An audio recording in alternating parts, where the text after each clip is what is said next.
ভালো লেগেছে, খুব মন্দ লেগেছে। এইটা হচ্ছে যে বড় ব্যাপার হচ্ছে যে একটা মানুষ নতুন একটা গল্পের কথা ভেবেছে, নতুন একটা গল্প বলতে চেয়েছে। আমি মনে করি এটা সবচেয়ে জরুরি বিষয়। সময় এগোচ্ছে এবং সময়ের সঙ্গে সঙ্গে আমাদের প্রত্যেকেরই চেষ্টা করা উচিত আলাদা একটা গল্প বলার। এইটা মাথায় রেখে নয় যে এই গল্পটা অনেক মানুষ দেখবে, অনেক মানুষ হাততালি দেবে, তার চেয়ে বড় কথা আমি একটা নতুন গল্প বলার চেষ্টা করেছি। ওয়ালটন এখন দেশের সীমানা পেরিয়ে পৌঁছে গিয়েছে 50টিরও বেশি দেশে। ওয়ালটন, ঘরে ঘরে বিশ্বজুড়ে। এসে তো খুব ভালো লাগছে, কারণ হচ্ছে এটা প্রথমত এটাতে আমি কাজ করেছি এবং এটা হচ্ছে অনন্যর ডিরেকশনে।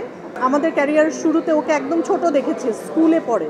যেহেতু ওটিটিতে আসছে এবং ওটিটির দর্শক একটু আমি বলবো যে একটু অন্য ঘরানার দর্শক, সো যারা দেখবে তাদের অবশ্যই ভালো লাগবে। এবং আমি খুব মন থেকে বলতে চাই বা বলতে পারি যে অনন্যর কাজ দেখে সবার খুব ভালো লাগবে।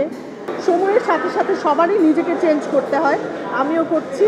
এজন্যই আমি ডিফারেন্ট ক্যারেক্টারে কাজ করতে চাচ্ছি এবং করছি। ওটিটি বলেন, ফিল্ম বলেন, নাটক বলেন, বিজ্ঞাপন বলেন, আমার কাছে একই রকম। কারণ আমি অ্যাক্টর, আমি শুধু অভিনয়টা করতে চাই, সেটা যে কোনো মাধ্যম হোক না কেন।